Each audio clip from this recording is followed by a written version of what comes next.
Hello, fellow traders. 'Tis I, the Rumpled One, coming to you Tuesday, January the 14th. The year's 2020. Let's talk trading. Brakes. Now, maybe you think I spelled it wrong. Maybe you think I was talking like a breakout. No, I'm not talking about that.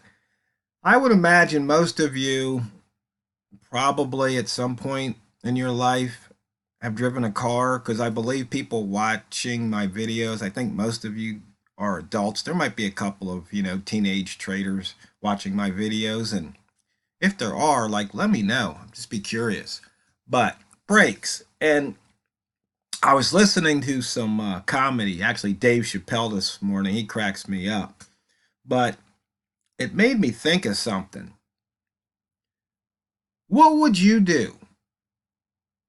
Let's say you were renting a car and you're at the counter. They give you the keys and you go out and you get in the car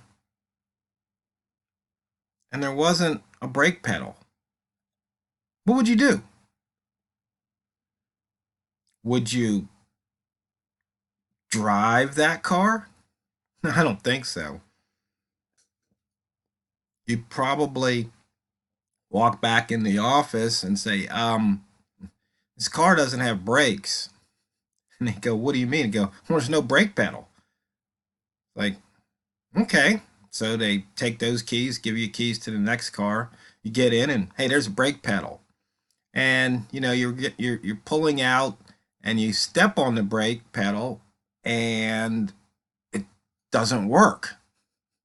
I mean, it goes all the way to the floor and the car keeps rolling and finally it goes to a stop, and maybe you reach down and, pull on the emergency brake, or you push on the parking brake, right? And then you run back into the counter and you go, hey, you gave me a car and the brakes don't work. And they go, oh, sorry. And so then they give you another set of keys. And then you get in that car and probably you pump on the brakes and make sure, and maybe you go a little bit forward, you hit the brakes, and you make sure those brakes work. And then after you feel confident, you drive away. Now, why, oh, why am I talking about cars and brakes when we're talking about trading? Well, I know at least one of you guys probably figured it out. But you see, your stop loss, that's your brake. Because, if your trade was a car and it starts sliding the wrong way, you only want it to go so far because you don't want it to go off the road and you don't want it to go over the cliff. So that's your brake. So if you wouldn't drive a car without brakes, why would you trade without brakes? I want you to think about it. So maybe, just maybe, that little analogy just might spur one trader out there to use a stop loss. And if that's the case, mission accomplished. And if it's not the case, it's hopefully because everybody watching this video is already using stop losses. Because I beat this every day. Every day.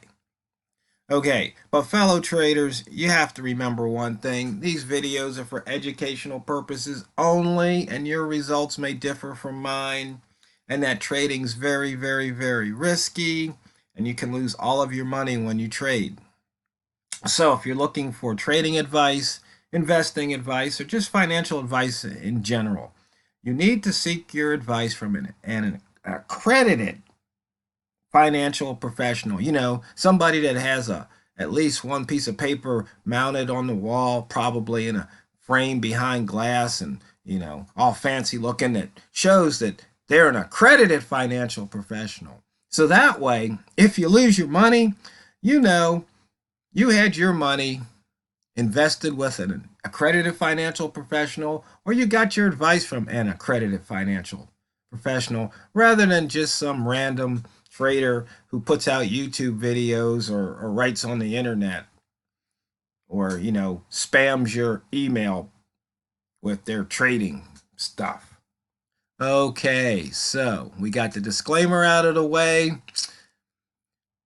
The Weekly chart here, we still have a few open gaps with the dollar yen being one. You can see it barely missed filling it, but it missed it. And when we look at the year, we're 138 pips above that yearly open. Meaning we've come a long way if you think about it. Look how far we've come off the yearly low, 245 pips. And you know, I tell you guys about the wick zone. I mean, you know, we saw this bottom over here, and we saw this wick zone right here. You had a second opportunity to jump in. Now we're starting to peak up here. And so yesterday we put in that high right here, and we dipped in, and then we broke out again, and right now we're 15 pips above that high and 11 pips off the current high. First day of the month is down here. Now, actually, you know, there was something I wanted to show you guys on the dollar yen. I don't know if we talked about it before or not, but right here, you see that? That's a gap that hasn't been filled. So right about here at the 111.06, 111, look for price maybe to get that high and then come back. So it might waffle, might hit there, and then it might turn back. But that open gap right here, that's something that needs to be filled, right? Okay, moving on. The weekly buy zone, no opportunity here. Oh, and one of the traders was asking me to talk about, you know, strategies and exit playbook. You know, I've done the videos on the exit playbook, and there's really not much more to say about it. I mean, it's just pretty simple stuff. You know, as I think I mentioned yesterday, you know, when we engage in trading, we engage in something that we don't really have much control over the outcome. We really don't. And so you know, if you strive for perfection, if you're really trying to get things right, the only thing you can do really make sure you get right is how much you lose or how little you lose.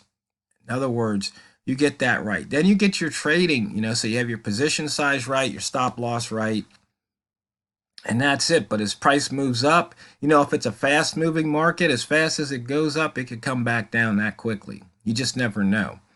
So you have to trade in the moment. If it's a slow crawl, then maybe you move your stop up slowly. If it's moving fast, you move your stop up quicker. You might employ a trailing stop. You just don't know. And after you exit the trade and you exit it with a profit, I mean, it's either going to continue in the direction that it was going that made you the profit, and then maybe you get mad because there's, I don't know, you go on just about every trading forum and there's somebody, I exited my trade early. No, you exited it when you thought you needed to exit. You can't, that's when you play Harry hindsight. And that's when you really go wrong because, so let's just say you took the trade and you exited right here. You saw it broke, right? You exited the trade at, say, 109.82. And then it turned around and went up here. Don't be mad. There's no reason to. I mean, if you wanted to, if you exited there and you look here at these, right here, you see that? That line is just like, that would have been a nice place maybe to get back in the trade, or possibly if it broke that high. But definitely here, I mean, it came through the wick zone, reversed, and came out the other side. You could always get back in again. But what you don't want to do is the next time you see this is not take it. I mean, because if that's where your exit playbook strategy tells you, it says, hey, you know what? If it breaks that low here, that previous candle's low, to exit, and you don't even wait around for the close, that's okay. Maybe you already bagged, 10 or 20 pips. So don't bemoan the fact that you missed out. No, just wait again for another opportunity and then get back in the trade. Inside bar. In fact, there was one trader said he was using inside bar plot 2 because he couldn't figure out how to get the inside bar plot to work. So I went ahead and sent him the this version because it has been modified because it has the period. And you can see it says you can use the wicks or not for the inside bar and the indicator tag. So like this one is daily.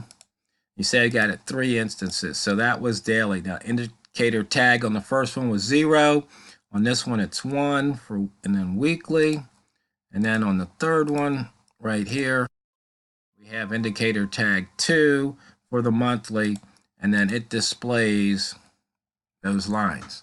So remember, you can load up multiple instances of the indicator, but you have to tell it, give it a number, 0, 1, 2, 100, 999, it doesn't matter, just so long as they all have different tags.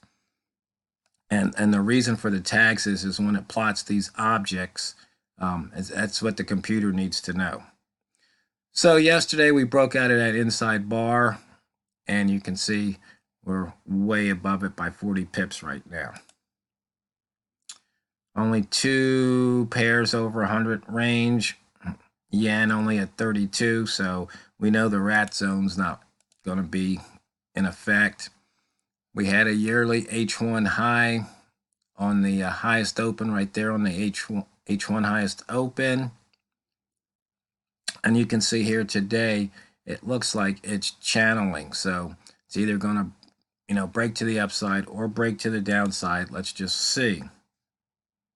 As far as pivots go, we've got another missed pivot. As I mentioned earlier, range is too low for the rat zone there.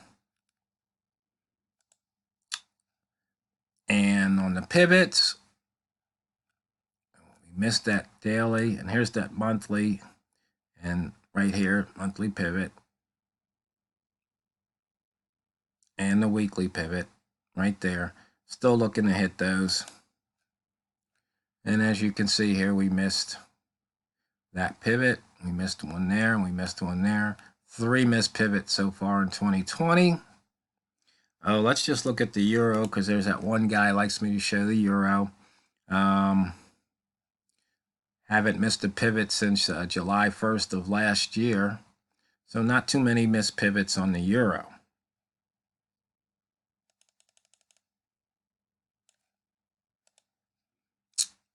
And even though we've only got, 32, 33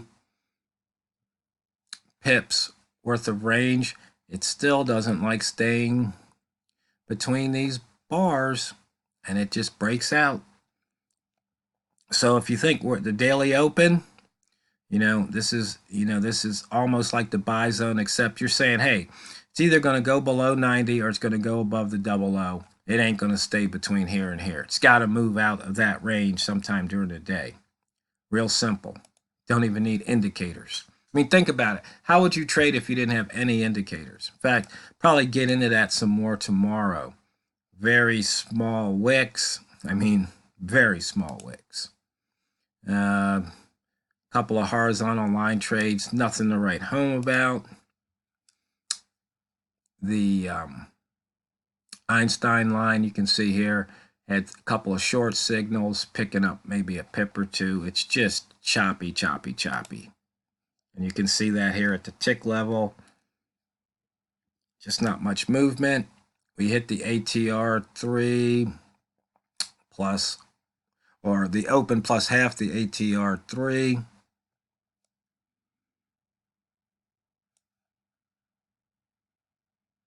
For the day, hit it, penetrate it, and came back through. Once again, a good place to look for a reversal. And there's some highs to be taken out, lows to be taken out on the crisscross. Just remember, fellow traders, it's not what you trade, It's how you trade it. So go out there and drain the banks.